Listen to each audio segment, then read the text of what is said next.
China के साथ हम लोग कंप्लीट कर रहे थे, तो चाइना के रीजन में एक एक पॉइंट इंपॉर्टेंट आता है जिसे कहते हैं स्ट्रिंग ऑफ पर्ल्स। मतलब कि इंडिया के आसपास के रीजन को घेरने का एक पूरा स्टेप, जिसमें हमने कल भी पढ़ा था कि ग्वादर पोर्ट है, जो कि काशगार से ग्वादर तक का रास्ता हम लोगों ने देखा था। उसी तरीके से ये एक स्ट्रिंग ऑफ पर्ल्स का पूरा रूट है, यहां से होते हुए इस पूरे रीजन को कैप्चर करना।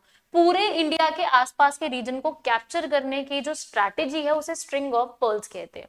मतलब कि हर जगह पे मोती बिछाए हैं अपने और उसका फिर पूरा जोड़ रहे हैं। इसी इनिशिएटिव के तहत जिसे बेल्ट एंड रोड इनिशिएटिव कहते हैं। अब इसमें है क्या, डिटेल में देखो चीजों को स्ट्रिंग ऑफ पर्ल्स की। जहां पे आप स्टार देख रहे हो ना, ये वो स्टार वाली जगह है जहां पे चाइना अपना कुछ ना कुछ नेवल बेस तैयार कर रहा है, पोर्ट बना रहा है या नेवल बेस बना रहा है। जैसे श्रीलंका के अंदर कोलंबो एरिया हो गया, पाकिस्तान के अंदर होगा ग्वादर वाला एरिया हो गया, ठीक है, ये वो रीजन है सारे। म्यांमार में सितवे, ठीक है, ये आप देख सकते हो, थोड़ा ये वाला क्लियर है। और ये रीजन्स में अपना ऑक्यूपाई करने के लिए कुछ ना कुछ यहाँ पे ये पूरा सीपैक का रास्ता जा रहा है, ठीक है, यहां से ये। अच्छा, तुम लोगों ने ज्योग्राफी पढ़ रही, यू शुड नो कि ये रीजन कौन से हैं, पता है ना, राइट। ये कौन सा है,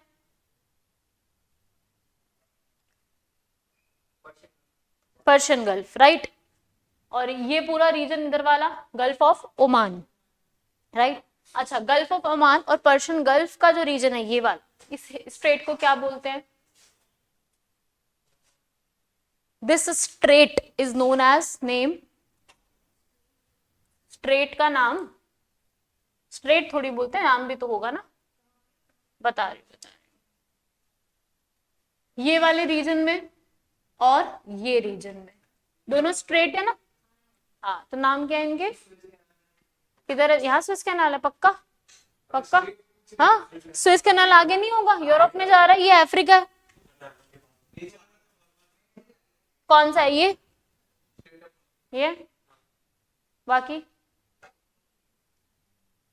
ये वाली स्ट्रेट है बाब अल मंदेब, सुना है? हाँ, होर्मुज ऊपर नहीं सुना। इस तरफ पड़ती है बाब अल मंदेब स्ट्रेट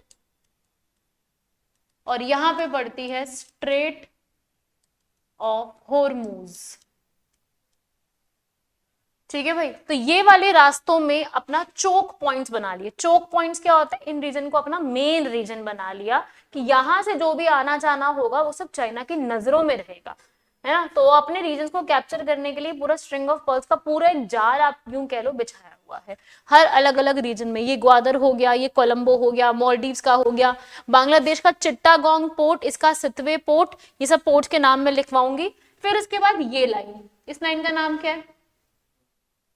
स्ट्रेट ऑफ मलक्का, ठीक है।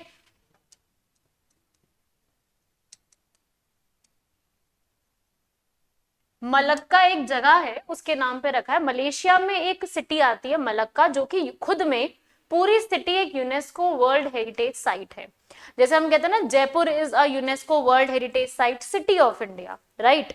Same as that way Malacca is a city in Malaysia, very beautiful place, जो कि खुद में यूनेस्को वर्ल्ड हेरिटेज साइट है, ठीक है, जिसमें पुरानी लेगेसी पोर्चुगीज का काफी चीजों का मिक्सचर आपको देखने को मिलेगा, फोर्ट वगैरह, काइंड ऑफ जयपुर जैसा है, लेकिन थोड़ा सा अलग टच है। ऑब्वियसली वो बाहर की कंट्री, थोड़ा सा अलग टच रहेगा उसमें। तो हाँ, क्लेanलीनेस तो बहुत ज्यादा है, क्लेanलीनेस तो हद से ज्यादा है। मतलब क्लीनिनेस का इन द सेंस कि आपको कहीं पर कुछ ऐसा नहीं मिलेगा कि कुछ भी कोई खा के फेंक रहा है, पान गुटके थूके हुए हैं दीवारों पर, ऐसा ऐसा कुछ नहीं मिलेगा। कोई पेंटिंग नहीं है, कुछ नहीं है, वैसा सब नॉर्मल तरीके से, लेकिन साफ सफाई बहुत है। और छोटी सी सिटी है लेकिन ब्यूटीफुल होता है ना एक तरीके से, वो ब्यूटीफुल सिटी के उसमें जाएगा, वो है।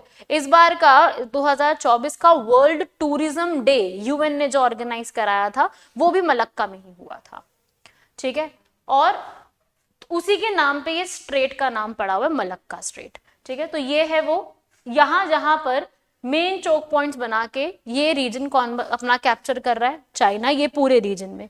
अब इस चीज को ओवरकम करने के लिए, जैसे इसने ये रास्ता तैयार किया इंडिया के आसपास घेरा डालने के लिए, इंडिया ने इसके ऊपर से अपने घेरा डाला है जिसका नाम है नेकलेस ऑफ डायमंड्स, ठीक है। String of pearls, necklace of diamonds. नामों में क्रिएटिविटी दोनों कंट्रीज ने नहीं छोड़ी है, काम कैसा भी हो पर क्रिएटिविटी नाम में नहीं छूटी है।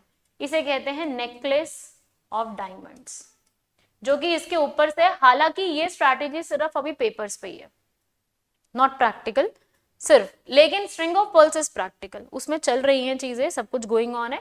इंडिया वाला बहुत कम प्रैक्टिकल हुआ है अभी तक, जो हम कह रहे हैं ना यहाँ पोर्ट बनाएंगे, यहाँ बनाएंगे, यहाँ बनाएंगे, पूरा घेर रहे, अभी हुआ नहीं है। सिर्फ ईरान का ही चल रहा है, दैट इज चाहबार एयरपोर्ट, चाहबार पोर्ट, ठीक है। ईरान में हम लोग ऊपर देख रहे हो, ईरान की तरफ चाहबार पोर्ट है, बस एक वही गोइंग ऑन है, बाकी अभी हुआ नहीं है। कुछ कुछ जगह पे हम कर रहे हैं। सेशल्स मैंने बताया था, एक कंट्री का नाम है, अफ्रीका में बताया था ना बीच में किसी दिन, सेशल्स, जिसको हम लोग, मैंने बताया था कि हम लोग उसको गिफ्ट करते हैं पेट्रोल वेसल, ये वो उसे रिश्ते अच्छे कर ले, वो भी इसी का पार्ट है। सागर माला इनिशिएटिव यहीं पे ही स्टार्ट हुआ था, बताई थी ना ये चीजें उस टाइम पर। तो ये सेशल्स हो गया, और ये ईरान के साथ हो गया रिश्ते सही करना। और एक कंट्री और है जिबूती, सुना, हॉर्न ऑफ अफ्रीका के पार्ट में आती है, इसे डजिबूती मत पढ़ना, इट्स जिबूती, अफ्रीका में पड़ती है, इस तरफ पड़ रही छोटी सी कंट्री, इसमें दिख नहीं रही, इस तरफ पड़ रही छोटी सी कंट्री।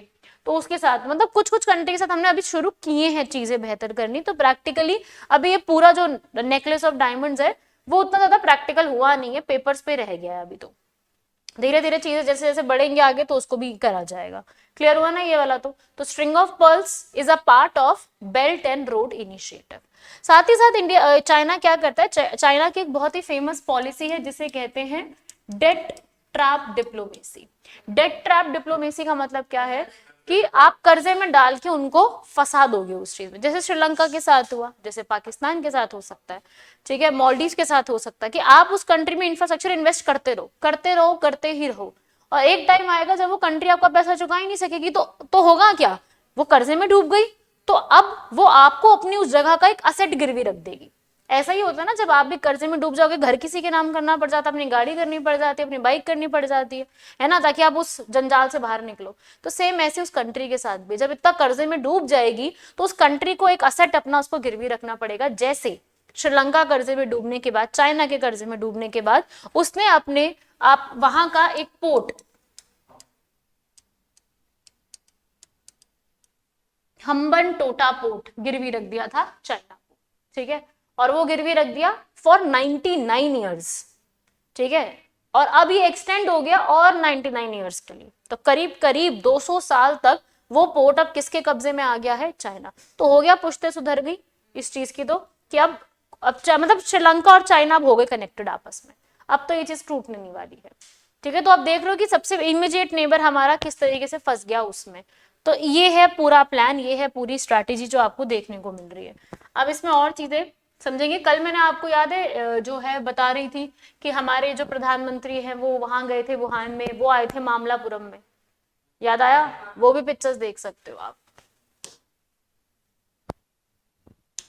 फिर हम ये लिखेंगे, कल ही हम लोगों ने डिस्कस किया था, मैंने बताया था ना हमारे प्रधानमंत्री ने वो पहने थे, धोती कुर्ता वगैरह पहन के बैठे थे, तो ये वो वाली पिक्चर्स है, एक बार देख लेंगे उसको भी।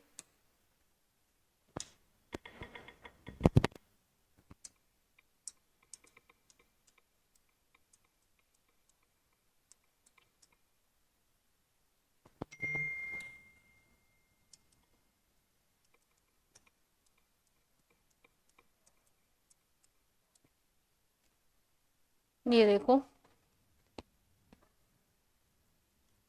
ये है वो विजिट जो इन्होंने करी थी, ये है वो विजिट। और ये बता रही थी ना मैं, रथ देखने गए थे, वो पीछे है रथ, ये वाले मामलापुरम के ये रथ हैं, ये द्रौपदी रथ है, ये पीछे ये है वो मामलापुरम के रॉक कट टेम्पल जो यूनेस्को की वर्ल्ड हेरिटेज साइट भी है। तो ये वो जगह है, पीछे देखो, मैंने बताया ना कोकोनट वाटर पीते हुए था, ठीक है, वो ये पी रहे हैं, ठीक है, ये भी पी रहे हैं ना, हाँ, क्योंकि इधर से रिफ्लेक्शन पड़ रहे, दिख ही नहीं रहा।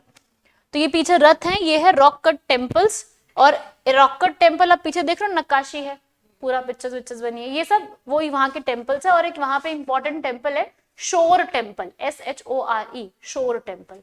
तो ये सब टेम्पल्स वगैरह उस रीजन में बने हुए हैं, ये इनकी पिक्चर्स यहाँ पर देख सकते हो। हाँ, ये पीछे रथ ही तो है सारे, ये जो पीछे पिक्चर्स देख रहे हो ना, ये वह रथ ही बने हुए हैं सारे। नहीं चलते थोड़ी है, स्ट्रक्चर है। नहीं नहीं, व्हील नहीं है, व्हील व्हील कुछ नहीं है। मैं आपको पिक्चर दिखा देती हूँ, प्रॉपर दिखाती हूँ मैं। वो तो उधर है ना, जगन्नाथपुरी में है ना वो तो। हम्पी में हो सकता है, हाँ। Hampi is in Karnataka, this is in Tamil Nadu. Hampi जो है ना वो कर्नाटका में, वो अलग प्लेस है। इसे पंचरथ भी बोलते हैं, मामलापुरम के।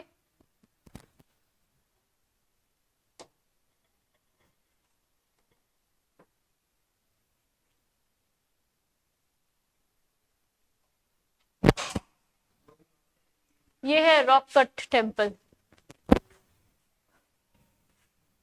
इस तरीके से बने हुए स्ट्रक्चर्स। ऐसे 5 केव टाइप बने हुए हैं, 5 स्ट्रक्चर हैं ऐसे। इसे पंचरथ कहते हैं, द्रौपदी रथ, अर्जुन रथ करके इस तरीके से।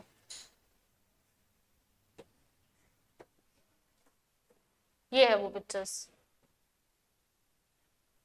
ठीक है भाई। ये अलग है, हम्पी अलग। चलिए स्ट्रिंग ऑफ पर्ल्स का स्टार्ट करते हैं फिर, ठीक है। Make a heading of Chinese diplomacy. कल जहां तक लिख लिया था, अब उसके बाद आगे पहले तो ऐसे कर लो, बेल्ट एंड रोड इनिशिएटिव लिख लो पहले तो, उसी में पार्ट बना लेंगे इसको, अलग पॉइंट बना के, belt and road initiative.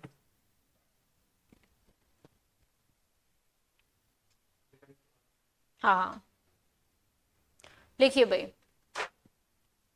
This initiative was formerly known as, formerly means पहले के टाइम पे, this initiative was formerly known as one belt one road initiative. This initiative was formerly known as one belt one road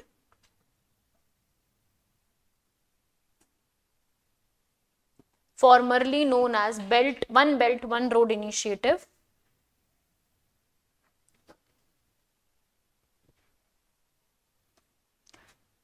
comma,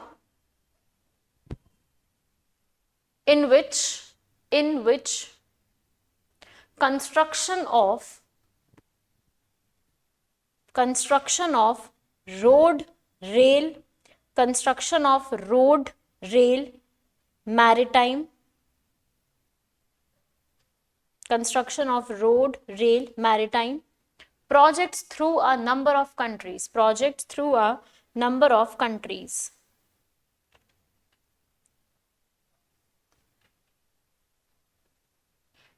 This initiative is known as, next point mein, this initiative is known as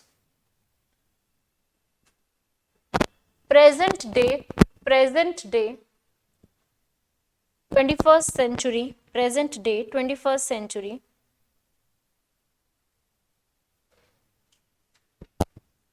present day the 21st century Silk Road, present day 21st century Silk Road, Silk Road, Silk, year लिख लो 2013।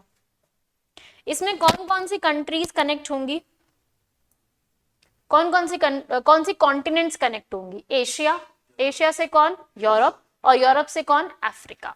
3 continents involve, लिख लो भाई। Continents कौन है? Asia से Europe and Africa connect होंगे, continents.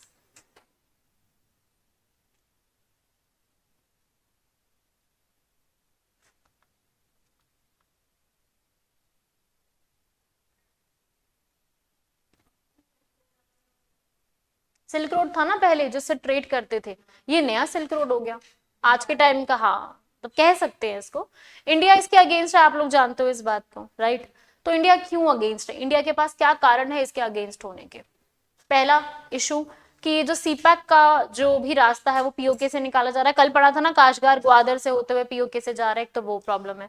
हमारी sovereignty पे बात आ रही है, हमारी जम्मू कश्मीर, ठीक है। और इंडिया को एनसर्कल करने की कोशिश है, और इंडियन ओशन रीजन में अपनी प्रेजेंस बढ़ाने की कोशिश की जा रही है। एंड ये पूरा प्रोजेक्ट ना गुड गवर्नेंस के इंटेंशन से है ही नहीं।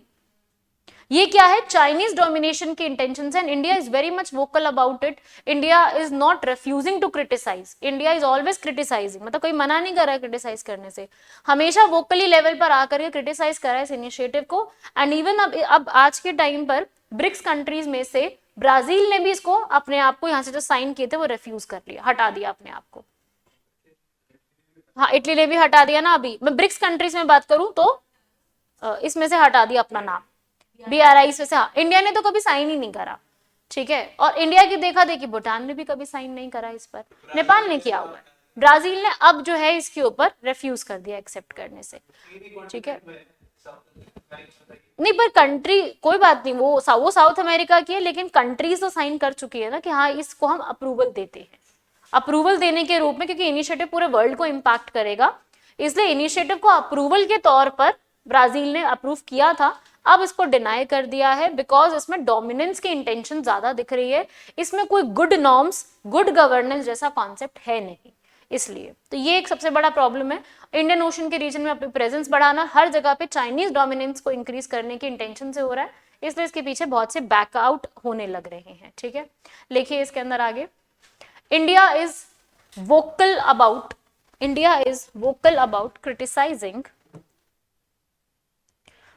about criticizing BRI projects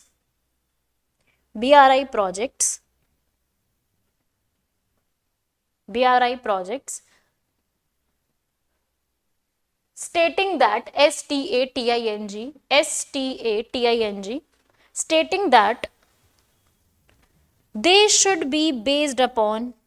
stating that they should be based upon universally recognized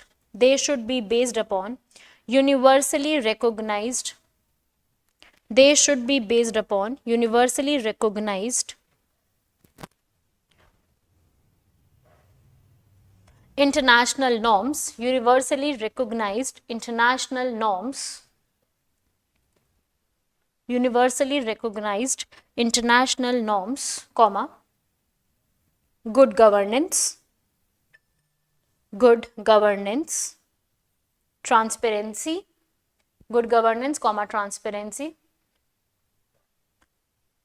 comma, openness and financial sustainability.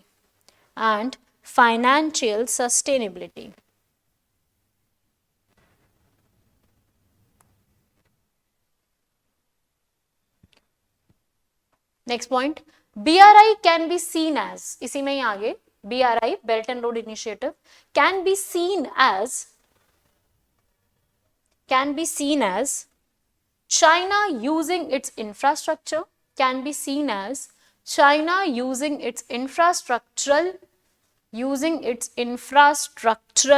comma,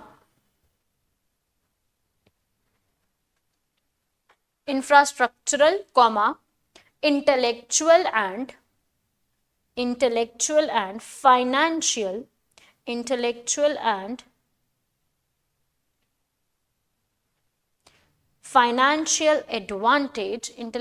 and financial advantage to have stronger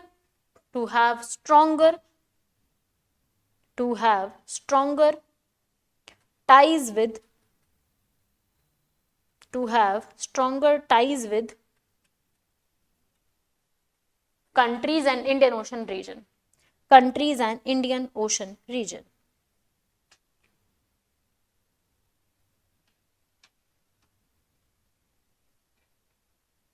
क्या हम लिख सकते हैं कि जो पूरा पॉलिसी है ये छोटी कंट्रीज को डेट की तरफ धकेल रहा है, उनकी खुद की इकोनॉमिक पॉलिसीज में इंटरफेयर कर रहा है और उसको तबाह कर रहा है, लिख सकते हैं ना लाइन. देखिए नेक्स्ट, क्या नहीं अलग अलग, एंड नेक्स्ट लिखिए, we can say that BRI is pushing smaller countries. BRI is pushing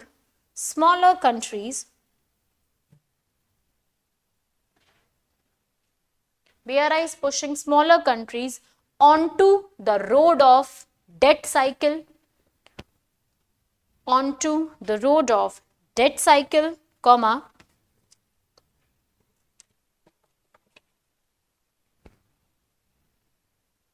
destroying the ecology, destroying the ecology,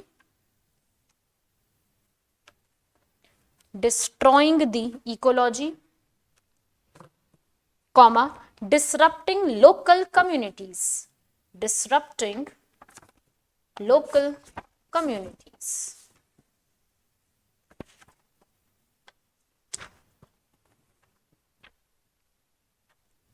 बताओ इसमें कोई डाउट? यहां तक समझ आ गई लाइंस? ठीक है कि BRI की वजह से क्या क्या प्रॉब्लम आ रही है, और वो तो एक लिख ही लो नेक्स्ट पॉइंट बना के। सॉवरनिटी इशू इन पीओके, वो तुम्हें पता है, मैं डिटेल में तो ना लिखवाऊं, वो पीओके से जा रही है सीपैक की लाइन, राइट? लिख लेना सॉवरनिटी इशू इन पीओके, लिख लेना आगे सीपैक, ताकि तुम्हें याद आ जाए कि सीपैक से बात हो रही है इसमें।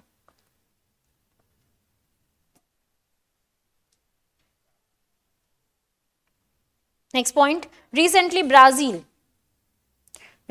ब्राजील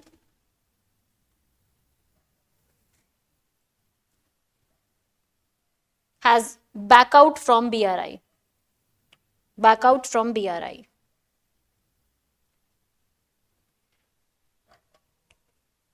Under BRI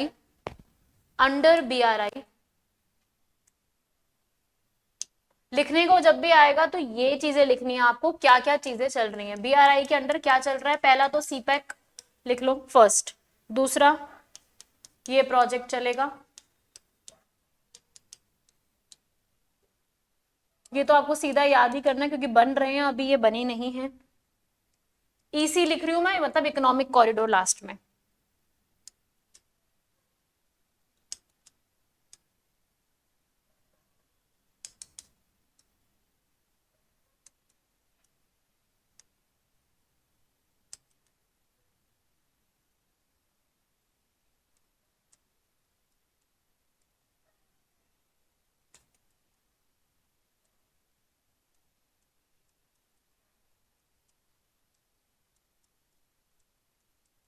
कभी भी क्वेश्चन आता है तो आप इसको ऐसे ही बना करके लिख सकते हो कि ये सब है।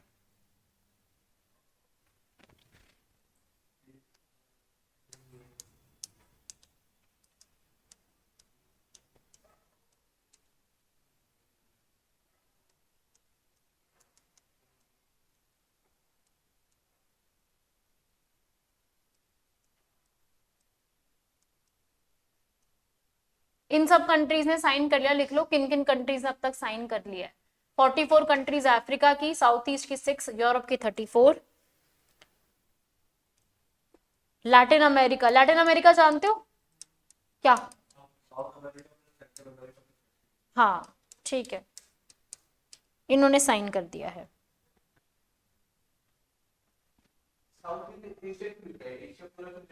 कहां पर, क्या चीज? साउथ ईस्ट एशिया लिखा है ना, क्या हुआ इसमें?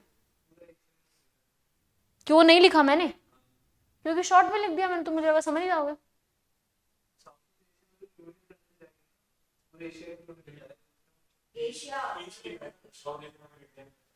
साउथ ईस्ट एशिया में इंडिया कहाँ आता है? हाँ तो मैंने साउथ एशिया तो लिखा ही नहीं ना, इसीलिए तो साउथ ईस्ट एशिया लिखा है। तुम क्या पूछना चाहते हो मुझे समझ नहीं आ रहा। हाँ एशिया का इसलिए नहीं लिखवाया क्योंकि उसमें एशिया का फिक्स नंबर आया ही नहीं हमारे पास, फिक्स नंबर ही नहीं है। मैंने इसलिए साउथ ईस्ट एशिया जो हमारे पास नंबर है, 10 कंट्री है साउथ ईस्ट में, उसमें 6 से साइन कर रखे, इसलिए हमारे पास नंबर है उसका। USA is not a part, वो हमें पता है। यूरोपियन कंट्रीज तो है।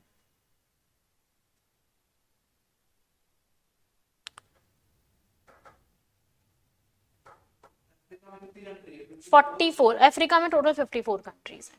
हाँ उनको तो करना ही पड़ेगा, इतनी गरीबी भज्जर हालत है, उनको तो जहां से सपोर्ट मिले वो तो कर ले, जहां से मिले वो तो कर लेंगे। वो नहीं सोच सकते कि वो नहीं इसमें अंदाजे लगा सकते, उनके पास स्कोप ही नहीं है, ऑप्शन ही नहीं है। नेसेसिटी है उनकी कि कोई भी कंट्री इन्वेस्ट तो करे, चाहे इंडिया करे चाहे चाइना करे, वो सबके दोस्त है। वो दुश्मनी किसी से ले भी नहीं सकते, बिकॉज बहुत बहुत ज्यादा भज्जर गरीबी है उधर। नाइजीरिया, नाइजर, माली, पूरे वर्ल्ड का मतलब आप मान के चलो कि 90% मलेरिया अफ्रीका में। उनको जरूरत है पॉवर्टी से बाहर निकलने की, डिजीज से बाहर निकलने की, अपने इकोनॉमी को ग्रो करने की। आप खुद सोचो P5 के अंदर परमानेंट 5 जो कंट्रीज हैं यूएन में, एक भी अफ्रीकन कंट्री नहीं है, ठीक है। बहुत कम रिप्रेजेंटेशन है अफ्रीका की हर जगह पे, तो they have to grow up. तो उनको तो चाहिए इन्वेस्टमेंट, उनको तो चाहिए। इंडिया भी इन्वेस्ट करेगा वो तब भी राजी है, चाइना करे तब भी राजी है। वो ऑप्शन नहीं लगा सकते ये या ये, है ना, क्योंकि सिचुएशन ही ऐसी है। अब देखो जैसे जैसे अफ्रीका के साथ हमने अपने रिश्ते सुधारने के लिए ये बनाया था ISA, international solar alliance, because जो भी ये कंट्रीज है ना अफ्रीका की, वहां पे अच्छा खासा सन का काफी अच्छा रहता है, क्योंकि Africa is the only continent जहां से तीनों हमारी लाइंस भी क्रॉस होती है, tropic of cancer, Capricorn and equator, ठीक है। और वहां पे सो सन का काफी अच्छा वो रहता है, वो पूरा हॉट स्पॉट में आता है। इसलिए वहां पे हमने ISA भी स्टार्ट करा ताकि उनके साथ रिश्ते हमारे इंप्रूव हो सके अफ्रीकन कंट्रीज के साथ। तभी तो अभी जो हमारे प्रधानमंत्री हैं उन्होंने G20 में अफ्रीकन यूनियन को इंक्लूड करा था, सुना था ना आप लोगों ने। G20 में हमारे प्रधानमंत्री ने ही तो ये बात बोली थी कि G20 में एक और जुड़ेगा, वो है पूरा अफ्रीकन यूनियन। एक कंट्री नहीं जोड़ी, पूरा अफ्रीकन यूनियन जोड़ा, because we want to make our relation good with them, ठीक है, उस कॉन्टिनेंट के साथ। ठीक है भाई, ये वाला इनिशिएटिव हो गया। अब इसी में लिखो स्ट्रिंग ऑफ पर्ल्स, इसी में ही next point, string of pearls. देखिए भाई, इट BRI के बाद ही चाइना के उसमें चल रहा है। हाँ, नेक्स्ट पे पॉइंट बना के स्ट्रिंग ऑफ पर्ल्स लिखो। पहले तो इसकी डेफिनेशन सिंपल सी लिखो, फिर इसमें डिटेल में आते हैं। लिखो, it is a geopolitical theory, it is a geopolitical theory that refers to geopolitical theory that refers to China's strategy, that refers to China's strategy of building a network of military and commercial base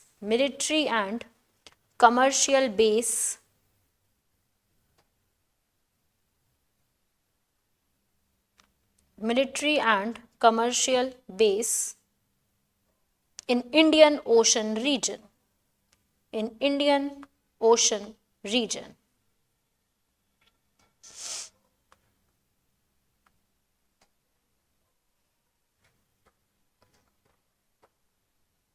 सो अब इसमें China क्या क्या बना रहा है लिखिए भाई। इसमें China is developing ports in, regions के नाम लिख लो कि कहाँ कहाँ पे चाइना जो है अपने नेवल बेसिस तैयार कर रहा है। पहले तो पाकिस्तान का लिख लो, ग्वादर।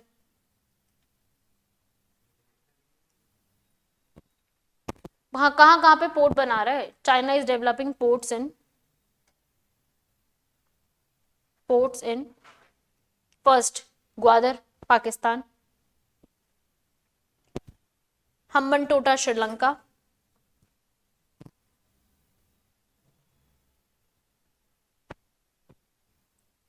हम्बनटोटा में लिखो क्या फायदा मिलेगा उन्हें, लिखो it can be used for monitoring India's, Hambantota का इस्तेमाल कहाँ होगा, it can be used for monitoring India's nuclear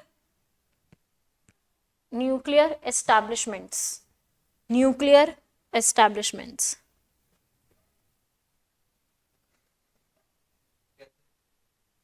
नजर रखना इजी हो जाएगा ना, हम्बनटोटा पोर्ट से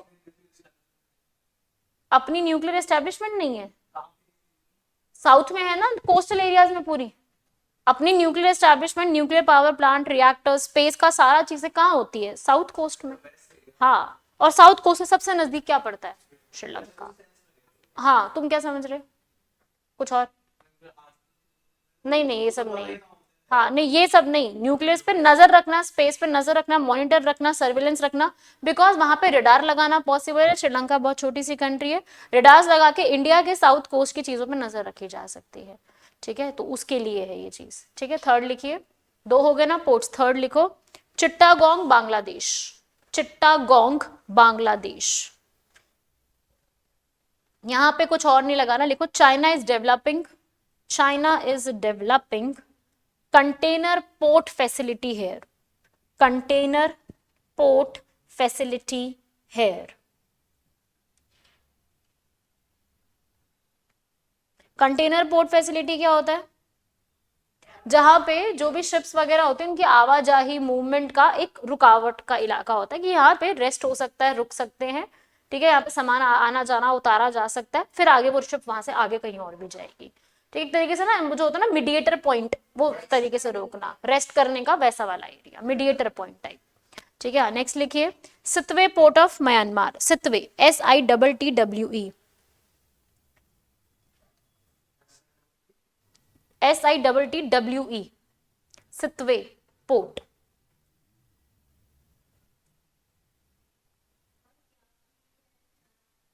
क्या चीज? स्पेलिंग बोलो। ये तो सिटी का नाम है, वहां पर एक सिटी है। देखिए इसमें ये है, आगे नेक्स्ट लिखो कोको आइलैंड्स, इसी में ही सितवे पोर्ट म्यांमार का हो गया, वहां पे बनाया जा रहा है। अगला लिखो Coco Islands. I hope you know about Coco Islands, right और रॉन्ग? Coco, COCO। हम्म, हाँ, सुना है इसके बारे में, कोको आइलैंड्स। कोको आइलैंड जो है वो इंडिया का पार्ट एक समय में हुआ करते थे। अंडमान निकोबार है ना अपना, कुछ ऐसा है ना अंडमान निकोबार, ठीक है, ऊपर अंडमान है, इधर निकोबार है। अंडमान का सबसे ऊपरी हिस्सा आज के टाइम पे कौन सा है? नारकोंडम आइलैंड्स है आज के समय में अंडमान का, ठीक है, लेकिन एक टाइम पे हुआ करता था कोको आइलैंड्स। अब ये किसके हिस्से चला गया है? म्यांमार के, because India has gifted this region, Jawaharlal Nehru has gifted this region to Myanmar to make our relations good, and now Myanmar has gifted this to China. मतलब ऐसे होता है ना सोन पापड़ी का डब्बा, पहले एक करके परिवार में फिर दूसरे परिवार में जाता है, वही डब्बा आगे किसी और को फॉरवर्ड होता है, बस वो चल रहा है इधर भी। हमने उनको दिया, उन्होंने आगे फॉरवर्ड कर दिया, ठीक है। तो चाइना को ये कोको आइलैंड्स मिल गए, which is very much close to our Andaman, very much close, ठीक है, उसी का हिस्सा था एक टाइम पे। इवन वो नदर्न मोस्ट पार्ट हुआ करता था, मैं लोकेशन दिखाती हूँ, अभी अब नहीं है, ठीक है। तो आपने ये नाम सुना अराकन योमा? क्या सुना है, क्यों सुना है? हाँ ठीक है, अराकन आर्मी भी है, क्या मतलब क्या चीज है ये? हाँ ठीक है ठीक है, पर ये अराकन नाम क्या है, क्यों आया, कहाँ से आया? नहीं, ये माउंटेन है वहां का, एग्जैक्टली exactly. वहां पे रहने वाली आर्मी थी। और ये Arakan Yuma is a name of a mountain, और ऐसा कहा जाता है कि अराकन यूमा की माउंटेन चेन ही अंडमान निकोबार है, ठीक है, वो पार्ट माउंटेन का जो पानी में डूब गया है, ठीक है, और कुछ हिस्सा ऊपर आ गया, उसे अंडमान निकोबार कहते हैं। तुमने पढ़ा है ना वो submerging of islands, emergence of islands पढ़ा होगा, तो उसमें से कुछ हिस्सा जो ऊपर की तरफ निकल के आ गया, that is our Andaman and Nicobar which is our part, ठीक है। और उसमें से एक हिस्सा Coco Island northernmost, we have gifted this to Myanmar. और उस बाउंड्री लाइन का नाम भी, ये जिसके पहले हम ये कहते हैं कि ये म्यांमार है और ये इंडिया है, वो लाइन का नाम भी है कोको स्ट्रेट, नाम भी रख दिया, ठीक है। तो ये वो है एक कोको आइलैंड जो कि गिफ्ट के रूप में हो गया था, अब वहां पे चाइना के पास है। चाइना इज यूजिंग दिस, उन्हें क्या पता था कि आगे चल के ऐसा भी हो जाएगा।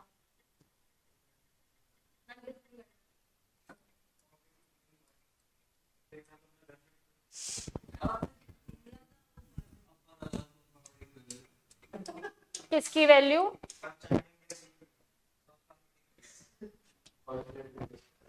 ये आप देखिए, ये काफी न्यूज में रहता है ये टॉपिक ऑलमोस्ट।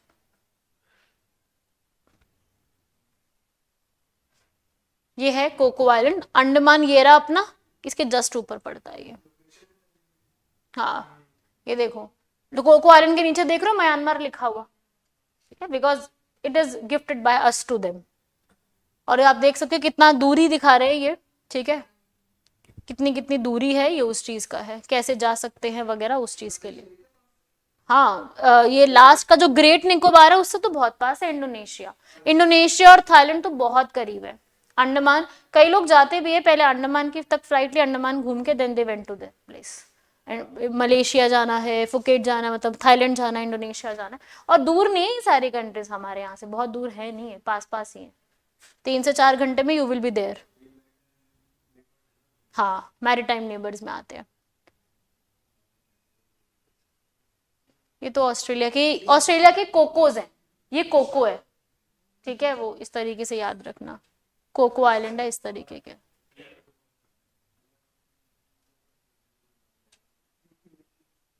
क्या हुआ, चलिए लिखिए इसमें कोको आइलैंड का, फिर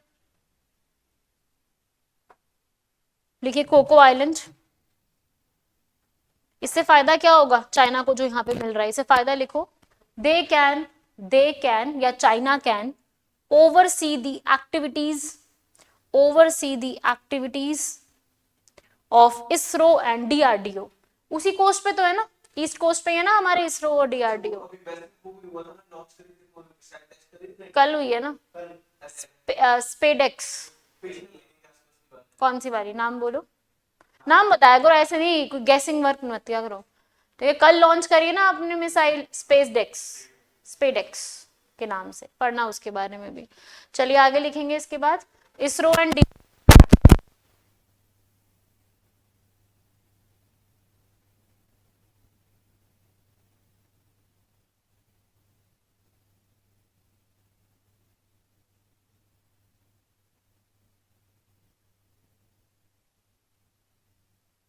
साउथ चाइना सी में, Woody island South China Sea, South China Sea लिखिएगा ये centre. It serves as a Chinese emergency,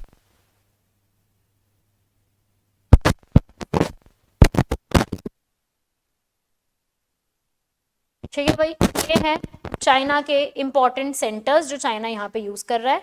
now right about India क्या यूज कर रहा है, अब लिखिए इसके बाद हमारी स्ट्रेटेजी का नाम क्या है अभी, necklace of diamonds, necklace of diamond strategy लिखिए। It is a counter encirclement strategy, counter करने के लिए, it is a counter encirclement strategy.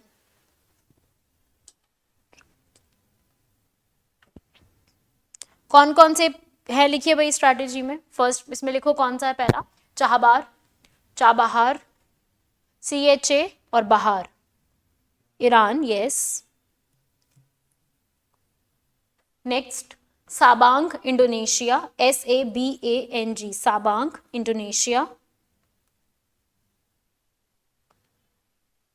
Mongla Bangladesh, Mongla Bangladesh, MONGLA, Mongla, MONGLA। अगला Changi, Changi Singapore, Changi Singapore, Changi CHANGI, सुना होगा Changi airport, one of the most beautiful airport of the world, Changi, वहीं पर ही naval base, Changi airbase, Singapore. एक तो ये है स्ट्रैटेजी नेकलेस ऑफ डायमंड्स में। अगला लिखिए second point, India is forming groups with the like minded Nations. हाँ इसमें भी चाह रही है, अच्छा हाँ सेशल्स भी रह गया, हाँ लिखो लिखो सेशल्स भी लिखो, सेशल्स एंड जिबूती भी लिखना है, हाँ रह गया वो, लिखो सेशल्स एंड जिबूती। स्पेलिंग आती है ना सबको, लिख लेना, नहीं आती फिर भी लिख लेना।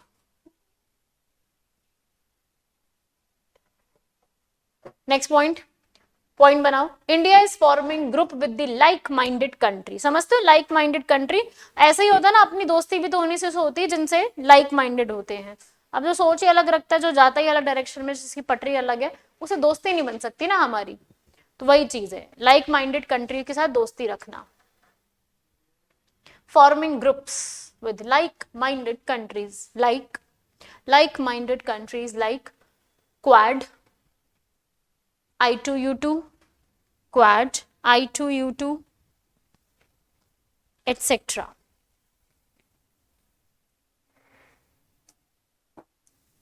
Next point, India is building, अगला पॉइंट में लिखना, India is building coastal radar networks. India is building coastal radar networks.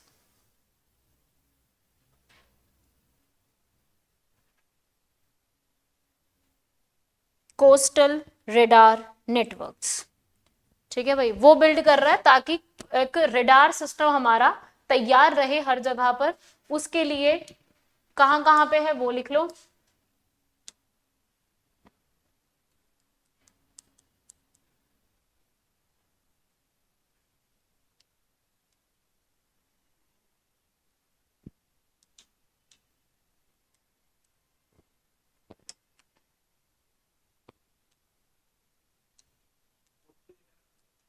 हाँ, कोस्टल रडार नेटवर्क यहाँ यहाँ पे बिल्ड किए जा रहे हैं.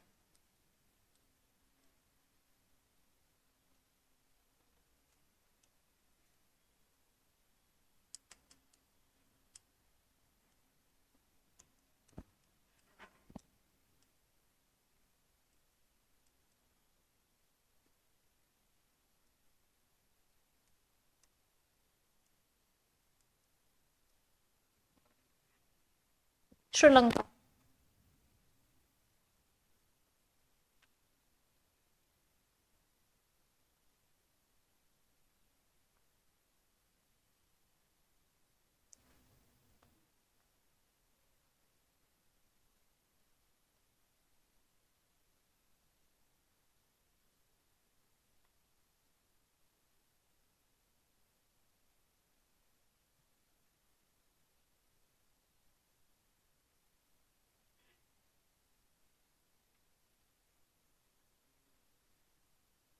हाँ, ये नंबर्स हैं. हम्म.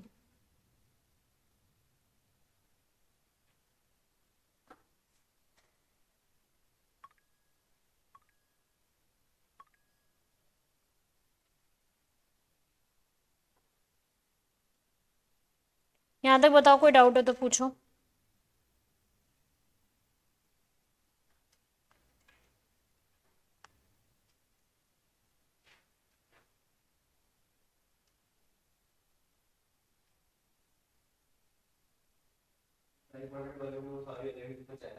हाँ, वही उन्हीं से तो लाइक माइंडेडनेस बैठेगी. तो ये कंट्रीज हैं. ठीक है भाई. सो ये कंट्रीज वगैरह के नाम आपसे पूछे जा, मतलब पता होना चाहिए, एक आइडिया बेसिकली होना चाहिए. तो ये तो चल रहा है चाइना के साथ. इन दोनों में आगे लिखिए इसके बाद miscellaneous points related to India China relations. कुछ एक्स्ट्रा पॉइंट्स वगैरह जो हमें पता होने चाहिए. Miscellaneous points related to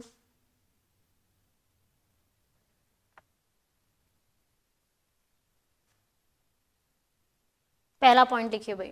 first point, there are so many friction points, there are so many friction points between India and China border line.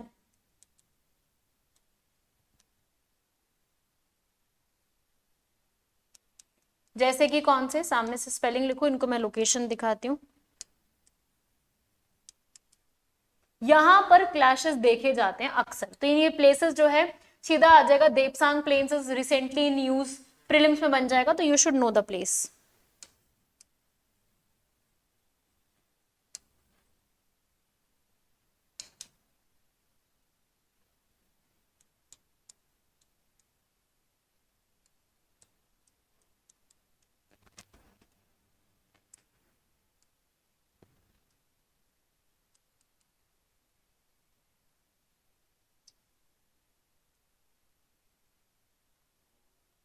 Gogra, hot springs.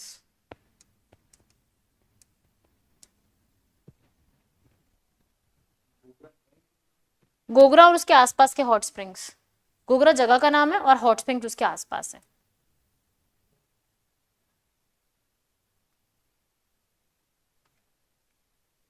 ये है border disputes के सबसे इंपॉर्टेंट एरियाज जहां पे होता है.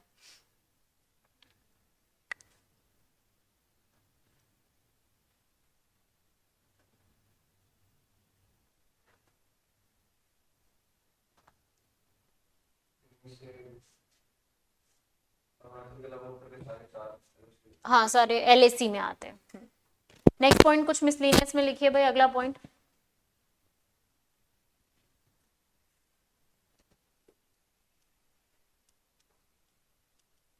एक हमने पढ़ी थी हैंड वो होम टाउन डिप्लोमेसी, राइट। अब अगली स्ट्रैटेजी लिखो इनकी, सलामी स्लाइसिंग स्ट्रैटेजी।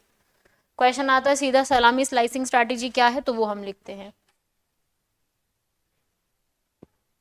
ये कल बताया था वैसे मैंने, हाँ थोड़ा थोड़ा करके पूरा ऑक्यूपाई करने का जो पूरा इनकी स्ट्रैटेजी रहती है, थोड़ा थोड़ा सा आगे आते जाए उसे सलामी स्लाइसिंग लिखो भाई। In this strategy China, in this strategy China is undertaking small, तोड़ दो। In this strategy, China is undertaking small geopolitically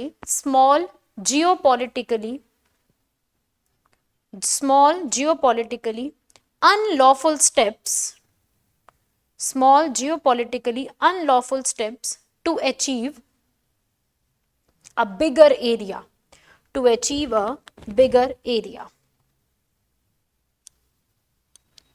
and continuously building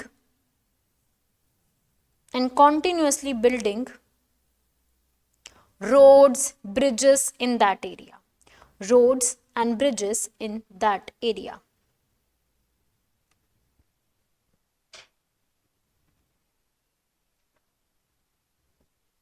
next point नहीं, अगला पॉइंट इसके अलावा सलामी स्लाइसिंग हो गया, ये हमने कल भी पढ़ा था। आगे लिखे वाटर डिस्प्यूट। अब इनके साथ वाटर डिस्प्यूट कहाँ पे हो सकता है, एक ही नदी है सबसे बड़ी जो कॉमन है वो है ब्रह्मपुत्र, लेकिन क्या आज तक हमारी इनके साथ कोई ट्रीटी साइन हुई है ब्रह्मपुत्र को लेके? आज तक कोई ट्रीटी नहीं हुई, ठीक है। लिखिए no formal treaty has been signed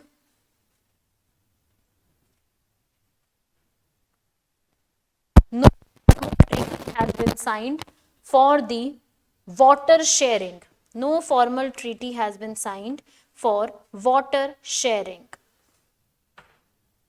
But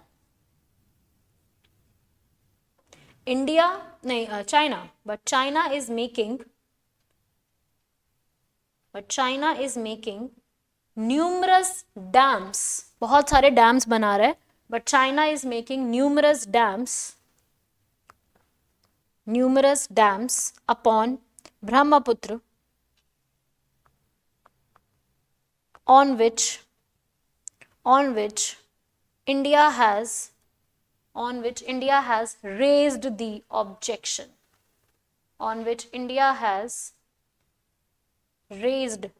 objection. Clear हुआ यहां तक?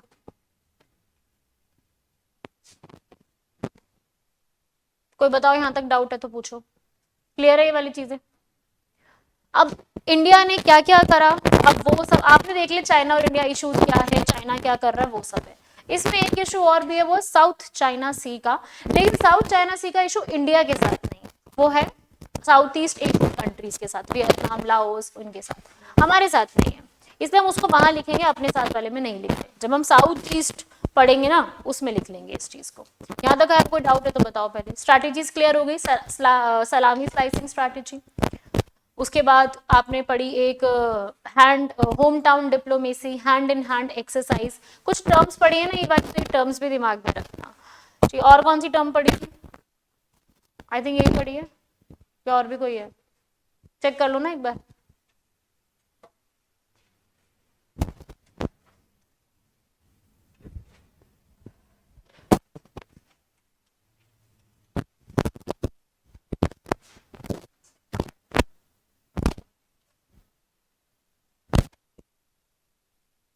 बाकी तो कोई नहीं और, ठीक है। अब लिखिए इंडिया क्या कर रहा है अगर हमारे डिफेंस में, और ये देखो इतने सारे क्लैशेस हो रहे हैं इन जगह पर, तो व्हाट वी आर डूइंग, हमारा भी तो कोई फर्ज बनता होगा, हम भी तो कुछ अपने डिफेंस पे कुछ कर रहे होंगे, कुछ तो इम्प्लीमेंट हो रहा होगा। तो बिल्कुल हो रहा है। इंडिया ने अभी ही हाल फिलहाल में करंट में एक प्रोग्राम स्टार्ट करा है जिसका नाम है, जो कि अगर नॉर्मली आपसे क्वेश्चन आएगा तो आप पहचान नहीं पाओगे कि ये इससे जुड़ा, वाइब्रेंट विलेजेस प्रोग्राम। अगर क्वेश्चन आता है तो आपको क्या लगेगा, वाइब्रेंट विलेजेस प्रोग्राम का मतलब होगा कि विलेजेस को पावरफुल करो, कल्चर बढ़ाओ, क्योंकि वाइब्रेंट आ रहा है ना, आपको लगेगा कल्चर बढ़ाओ, फेयर फेस्टिवल लगाओ वहां पर, बट नो, इसका ऑब्जेक्टिव है कि वो सिर्फ वो एरिया, वो विलेजेस जो पोटेंशियली शेयर करते हैं बॉर्डर विद द चाइना, जैसे उत्तराखंड के, लद्दाख के, हिमाचल के, अरुणाचल के, सिक्किम के, बॉर्डर लगता है ना पूरा चाइना के साथ, ये सिर्फ उन विलेजेस को पावरफुल बनाने के लिए तैयारी हो रही है, जिसका नाम है vibrant villages programme.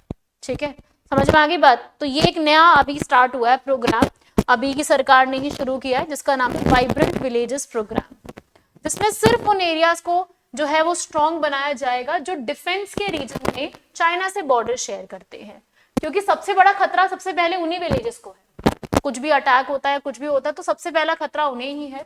So for that इसको किया गया है।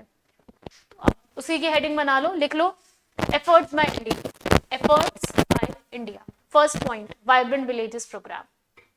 ये अभी ही स्टार्ट हुआ है इसलिए थोड़ा सा इंपॉर्टेंट भी है, आ गया।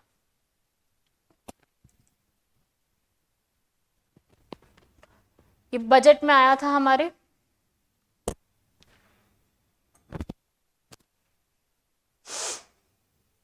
हाँ, ये है एक्चुअली में जो कैबिनेट ने पूरा इंप्रूव करके बताया है, ये वो है, पूरा पढ़ सकते हो आप। Inclusive growth of villages on northern border, north में जो जो बॉर्डर अपने पड़ते हैं उस तरफ चाइना बॉर्डर पे, वहां के लोगों की क्वालिटी बढ़ाना और उनका जो है जो मतलब यहाँ से अगर बाहर जा रहे हैं तो उनको रोकना, अपने ही देश में उनको रखना। ठीक है, ये इनका ऑब्जेक्टिव, लिख लो इसको, वाइब्रेंट विलेजेस प्रोग्राम ऑब्जेक्टिव करके 3 पॉइंट लिख लो ये, और विद चाइना लिख लेना बस इसके अंदर, इसमें चाइना नहीं लिखा हुआ। इसमें रीजन कौन से आते हैं वो लिखना, तो लिख लेना लद्दाख, हिमाचल, उत्तराखंड, सिक्किम, अरुणाचल, 5 आएंगे जगह।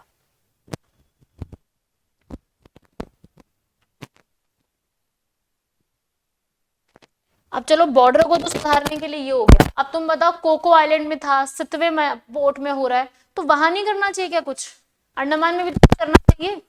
अंडमान में जरूरत नहीं है करने की, कोको बिल्कुल पास पड़ता है, म्यांमार बिल्कुल पास पड़ता है, स्ट्रेट ऑफ मलक्का बिल्कुल पास पड़ता है, तो बीच में स्ट्रेटेजिक पॉइंट तो अंडमान ही है जो हमारा है, तो अंडमान निकोबार में तो बेहतर करना चाहिए ना, तो अगला पॉइंट वही है, अंडमान निकोबार कमांड, पहले ये लिख लो, इसमें बस ऑब्जेक्टिव में 3 लिख लो, ये आपको प्री में भी काम आएगा,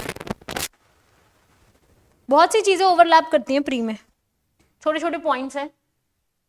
प्री में मान लो मैच द फॉलोइंग के लिए आ जाए, Mongla port, Mongla port is not famous, है ना, सीधा आ जाए, Sittwe is famous, Gwadar is famous, but Mongla famous नहीं है, चांगी फेमस है, तो मैच द फॉलोइंग में भी आ सकता है, तो इससे आपको प्री के भी बहुत चीजें क्लियर होंगी।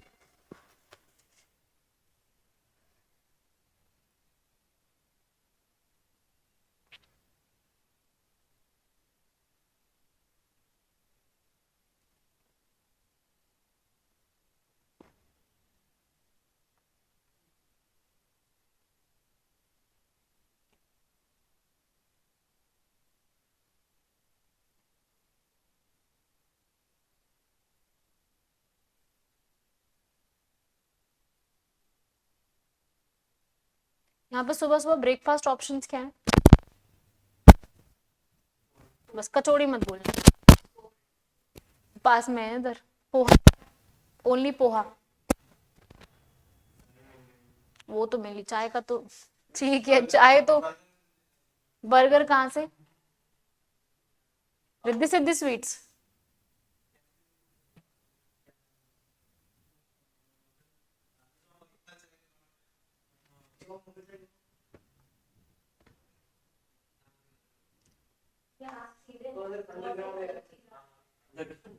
बंद रहता है वो तो, 10 बजे खुलता ही कुछ नहीं है, 10-11 बजे तो, 10-11 बजे ओपन ही कुछ नहीं होता, सब सो रहे हैं।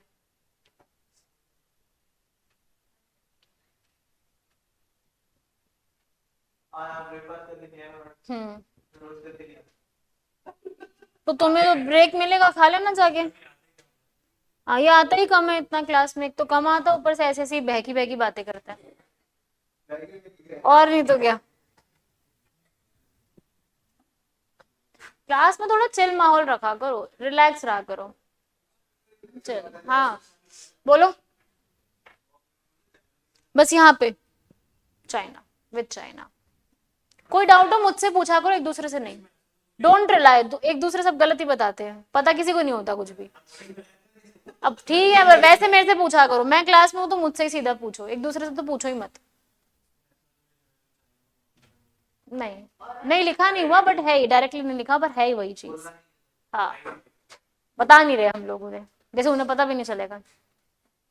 हमारी चीजें बहुत ओपन है, हमारी चीजें हर चीज एक्सेसिबल है, उनकी कुछ चीज एक्सेसिबल नहीं है।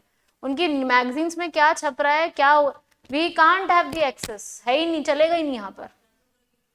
अपना तो सब कुछ ओपन है एकदम, सब कुछ रेगुलेटेड है उनका, हमारा तो एकदम खुली किताब है सारी। हमारे तो प्रधानमंत्री के मीम्स बना बना के उनको डांस करा रहे, उनको ही डीप फेक करके उनको डांस करा रहे हैं। राहुल गांधी और नरेंद्र मोदी दोनों डांस कर रहे हैं, भीतर भीतर आग लगे पे है नहीं, अभी इतना वायरल हो रखा है। ये यही हो रहा है, एडिटिंग और डीप फेक के बाद ना एआई का इस्तेमाल सही नहीं और इन चीजों में इस्तेमाल हो रहा है।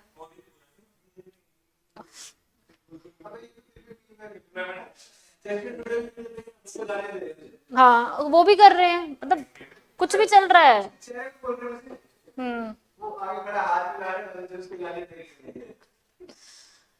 चलिए नेक्स्ट लिखिए इसके बाद, implementing, implementing next point, implementing Andaman and Nicobar command, नहीं अगला पॉइंट हो गया ये वाला, अगला point, implementing Andaman and Nicobar command with full capacity.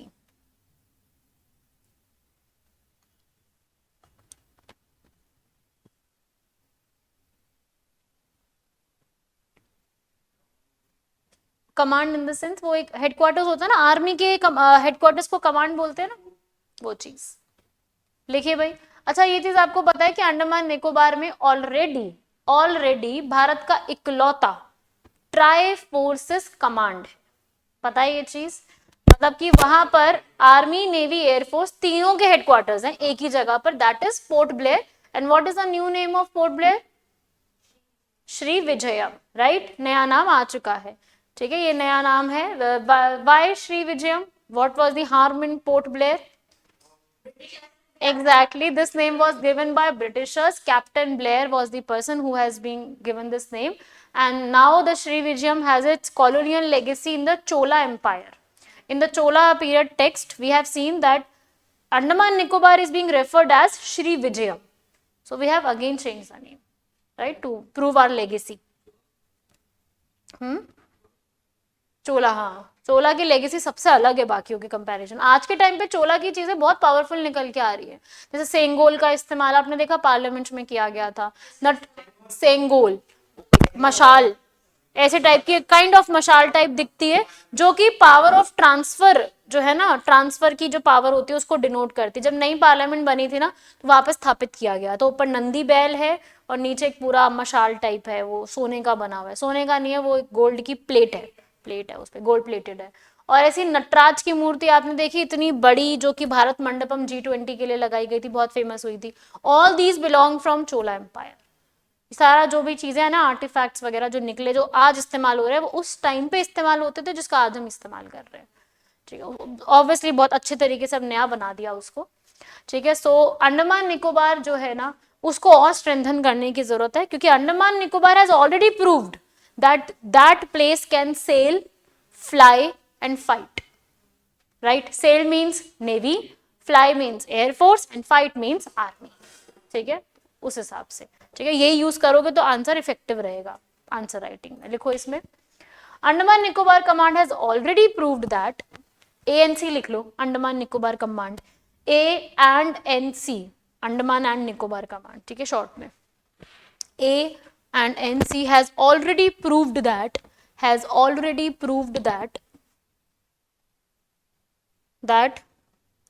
it can fly, sail, SAIL, sail and fight. It can fly, sail and fight. Fly, sail, fight. So it needs to be strengthened.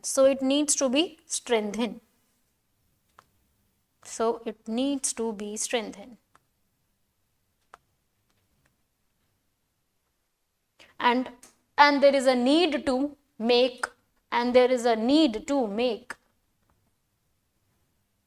this type of command in other places as well. This type of command in other places as well.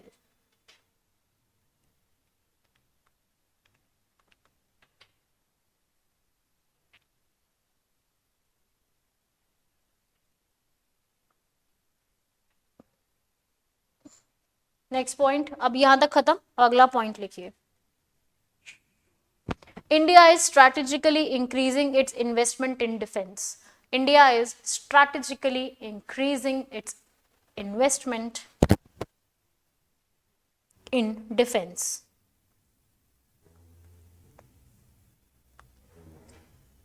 India is strategically increasing its investment in defense.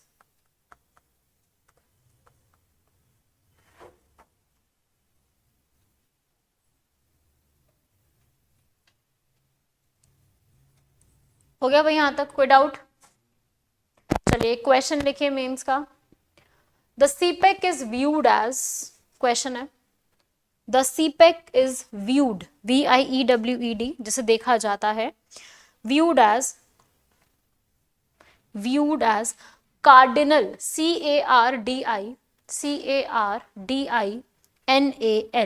viewed as cardinal subset of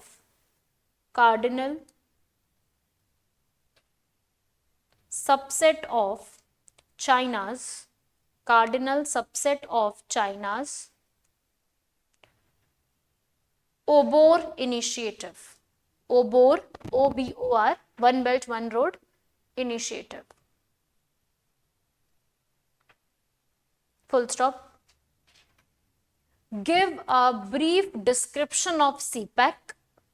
Give a brief description of CPEC and enumerate, ENUMERATE,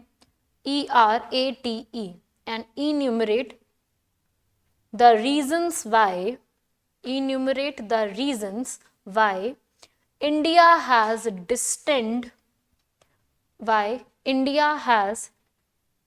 distanced मतलब दूरी बना ली itself from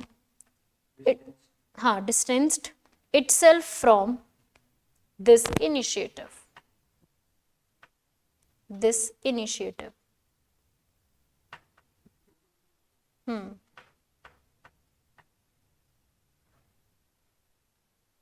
बाकी अब ये सब तो नहीं लिखवाऊँ ना मैं कि इंडिया और चाइना के बीच में ट्रेड में हम कम उनके साथ करते हैं, हमारा जो उनको एक्सपोर्ट है वो कम है, इंपोर्ट ज्यादा है. लिखवा दी, मतलब पता भी है ना तुमको जी, ट्रेड डेफिसिट में है, ये तो लिखवाने की, ये तो बच्चे को भी पता है इंडिया में. ठीक है, सबको पता है कि चाइना के साथ हमारा ट्रेड किस लेवल पे है और हम उनसे मंगवाते कितना और भेजते कितना है, वो पता है ना तुम लोगों को, तो लिखवाने की नीड नहीं है सच को. इस तरीके के तो सबको पता ही है ये चीजें. तो अब इसका लास्ट लिख लेते हैं भाई, वे फॉरवर्ड की लास्ट, इन सब प्रॉब्लम्स का जितना पढ़ लिया सॉल्यूशन क्या है सभी का. हाँ एक वो भी लिखवा देती हूँ, ठीक है. सिलीगुड़ी कॉरिडोर वो भूटान में भी आएगा तो वहां लिखवा दूंगी, फिर दो बार हो जाएगा, वरना वहीं पर प्रॉपर समझ आएगा, बिकॉज भूटान के साथ है वो इशू, भूटान के पास में, वहां लिख लेंगे. ठीक है, और आप बताइए इन सब प्रॉब्लम्स को सॉल्यूशन कैसे निकालेंगे, सब बातों का क्या करें जिससे सुधरे. देखो आपको पॉजिटिव एस्पेक्ट बताना, हम क्या करें जिससे रिलेशन ठीक रहे, और वो क्या करें. हाँ, और किसके साथ ठीक क्यों करने का कोई सॉल्यूशन नहीं है. क्वेश्चन आएगा तो आपको लिखना पड़ेगा ना, लिखा है तो आपको बताना ही पड़ेगा. आप क्या इसमें कहोगे कि नहीं ठीक करने, मुझे क्या लिखोगे कि नहीं मैं नहीं बता सकता बिकॉज मुझे ठीक नहीं करने, ये थोड़ी ना लिख सकते हो पेपर में भाई. Effective counter strategies and implementing this, जो हमारा ये नेकलेस ऑफ डायमंड्स की स्ट्रैटेजी है, इसको इम्प्लीमेंट करने की भी जरूरत है. राइट, बायलैटरल टॉक्स बढ़ा के वो एक आना जाना ज्यादा थोड़ा सा इंक्रीज करो. मीटिंग्स होनी चाहिए रेगुलरली, हर साल एक बार meeting, because it is our immediate neighbour. We can not afford to, and also we have good trade with them, we can not afford to lose that. Right, नहीं छोड़ सकते वो तो. हाँ लिखना पड़ेगा पर हो नहीं सकते, मुश्किल है वो चीज. लिख तो सकते ही हम लोग, लिखने में तो हमारा क्या जा रहा है, लिखना पड़ेगा. अच्छी बातें तो लिखनी पड़ेंगी हमें. ठीक है, हम प्रेशराइज करें उन्हें? वो कहेंगे करते रहो। हम तो, उनको कोई फर्क नहीं पड़ता। आप देखो, आपने एक सुना होगा, अपने अगर पढ़ा हो, हाँ वो है जिद्दी है, उसको कोई फर्क नहीं पड़ता इंटरनेशनल नॉर्म्स को फॉलो करना। पूरे वर्ल्ड में यूएन का एक रूल है कि आपका ये मैरिटाइम एरिया, आप इससे बाहर नहीं जा सकते। ईईजेड सुना है, एक्सक्लूसिव इकोनॉमिक जोन, इससे बाहर आप नहीं जा सकते, ये रूल है। ठीक है, वो साउथ चाइना सीन में फिलीपीन वेसल्स के ऊपर नजर रख रहे हैं, ये कर रहे हैं, वो कर, सुना ना सब लोगों ने, स्पार्शली आइलैंड्स, पारासेल आइलैंड्स, कैरलबर्ग आइलैंड है, ये वुडी आइलैंड्स अभी ये लिखवाए हैं, ये सब चाइना यूएन क्लॉस, वो ऑर्गेनाइजेशन है जिसने ये सब कुछ दिया है, उसकी 1% बात नहीं मानता है, 1% भी। इंटरनेशनल नॉर्म का कुछ नहीं है, हटा भी दे तब भी कुछ फर्क नहीं पड़, उसको क्या फर्क पड़ रहा है, एज अ कंट्री कोई फर्क नहीं पड़ रहा, सब कुछ है उसके पास अपना। अरे यार एक बात देखो, अरे यार एक बात देखो, एक परिवार में से एक व्यक्ति है जो बहुत अपनी मर्जी करता है, लेकिन उसके पास, ठीक है समझ रहे हो, सब कुछ है, अंधा पैसा है, सब है, उसको हटा भी दोगे रिश्तेदारी, उसको कोई फर्क पड़ेगा क्या? उसको कोई दिक्कत ही नहीं आएगी, वो तो अपने आप में इनफ है, उसके पास अपना परिवार भी पूरा अलग है, पैसा भी खूब है, सब कुछ है उसके पास, वो तो बस दूसरों में इंटरफेयर से टांग अड़ाने की आदत है उसकी। पर हटाएगा कौन वीटो पावर को? हटा तो कोई नहीं रहा। सैंक्शन लगा दो कि सैंक्शन का उस पर कोई असर ही नहीं पड़ेगा।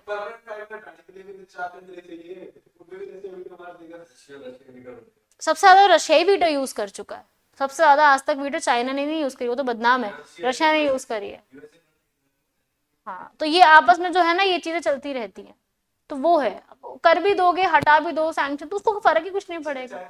आज के टाइम पे रशिया और यूक्रेन के वॉर की वजह से कितने सैंक्शन रशिया पे लगे, कोई फर्क पड़ रहा है क्या? उसको चल रहा है ना, उसकी इकोनॉमी में तो कोई फर्क नहीं पड़ रहा, चाइना की इकोनॉमी में कोई फर्क नहीं पड़ रहा, हम कह भी दें कि हम उनसे ट्रेड नहीं करें, फर्क हमें पड़ेगा, उन्हें नहीं पड़ेगा। छोटी कंट्रीज है वो तो डिपेंडेंट उसी पे ही है, वो तो नहीं रोक सकती अपना ट्रेड, तो वो बात है इसके अंदर, ये है प्रॉब्लम। चाइना अपने आप पे इतना ग्रो कर चुका है, इतनी इकोनॉमी उसकी बढ़ चुकी है, इतने मिलियनर्स बिलियनर्स एंड एवरीथिंग वो अचीव कर रहे हैं कि उनको कोई फर्क नहीं पड़ेगा, और उनसे रिश्ते खराब करके ट्रेड रोक के हमें फर्क जरूर पड़ जाएगा। अभी हमने कल डिस्कस नहीं की थी ये बात, ये सब कुछ है, बस एक टिकटॉक था वो हमने बैन कर दिया, एक वो था, एक और आता था हाइक ऐप करके आती थी, एक एच हाइक करके वो भी एक ऐप आती थी, वी चैट करके आता था एक, सब बैन हो गया, ये वाला कुछ नहीं चलेगा, ये सब बैन है। उनके तो खुद के हैं सब, उनका खुद का सब कुछ है, चाइना का अपना हर चीज अपनी है आराम से, हम डिपेंडेंट है। मैंने बताया था ना, माइक्रोसॉफ्ट जो है वो अगर बंद कर दे तो हमारे तो कॉर्पोरेट ऑफिसेस ही बंद हो जाएंगे, कैसे चलेंगे? हम तो डिपेंडेंट ही उनके ऊपर है, तो वो चीज है, अपनी डिपेंडेंसी बहुत ज्यादा है बाकी कंट्रीज पे। अभी अपना आया है ना, मैपल्स करके आया है, एक ऐप आईफोन में चलता है, जो मेपल्स करके, जो बेटर है एक ऐप आया मेपल्स करके, बढ़िया है, बट वही ना, आदत पुरानी है, आदत गूगल मैप्स की है, ठीक है। मैपल्स करके ऐप है, वो गूगल मैप्स टाइप, वो सी रास्ते नेविगेशन के लिए है, वो ऐप बढ़िया है, बल्कि उसमें आपको ये तक कैलकुलेट कर देता है कि फ्यूल जो है ना वो आपका कितना लगेगा, आपकी गाड़ी माइलेज कितना देती है, उस हिसाब से आपका फ्यूल कितना लगेगा आपकी गाड़ी में, वो तक बता देते इतना किलोमीटर्स पे। ऐप बढ़िया है वो वाली, काफी अच्छी ऐप है, बट वो है ना आदत तो गूगल मैप्स की है ना, वो जो देखने का वो पैटर्न है वो गूगल मैप्स का, वो मैपल से बैठता ही नहीं है। वो भी है, इंडियन ऐप है ये मैपल्स, आईफोन के लिए वो इंडियन ऐप है ये, हमारे फोन्स में कंपैटिबल है, बट वही है कि आदत नहीं है, वो अपने फोन्स में कहाँ चलती है, उस पर डिबेट चल रही है, बट वो हमारे फोन्स में कंपैटिबल ही नहीं है अभी, डिफेंस के लिए ना। प्रॉब्लम का तो पता नहीं, बट ये है कि वो ऐप चल रही है, उसमें चल रही है आजकल, वो उसमें आएगी धीरे धीरे आगे की फोन्स में कंपैटिबिलिटी। किस चीज का था?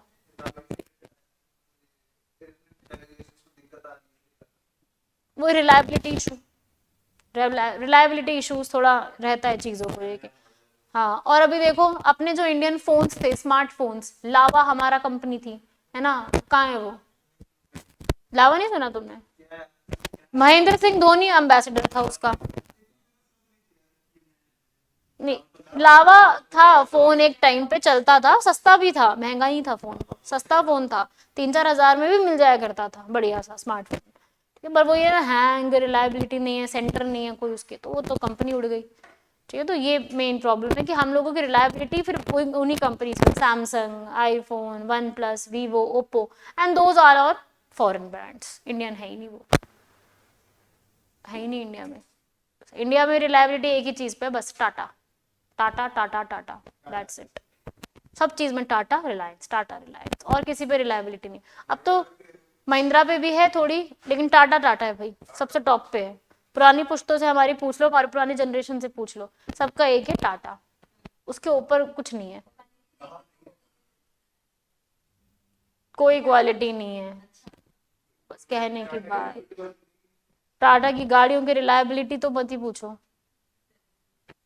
भरोसा इंडियन ब्रांड वगैरह, कुछ चीजें ही है ना, कहाँ बढ़िया है, उसके अलावा उसी के कंपैरिजन में दूसरी गाड़ियां देखो, उसी के कंपैरिजन में दूसरे ब्रांड की गाड़ियां उससे बढ़िया चीजें ऑफर करती हैं। पर लोगों की अपने सोच की मेंटालिटी सिर्फ अपने देश की यही है कि या तो टाटा होनी चाहिए या गाड़ी बड़ी होनी चाहिए। BYD ना, हाँ, कोई खरीद नहीं सकते, चलो ठीक है, वो अपने देश को प्रमोट कर रहे हैं, वो एक तरफ से ठीक भी लगता है कई बार, तो ठीक भी है, बट ये है कि चाइनीज चीजों का इन्फ्लुएंस बहुत ज्यादा है इंडिया में है। पर फिर अगर वो आ जाएगी मार्केट में तो अपनी मार्केट खराब हो जाएगी ना, डोमेस्टिक नहीं बनेगी, नहीं बनेगी, जो है वही रहेगी, टियागो ही बनेगी, नेक्सॉन ही बनेगी सिर्फ।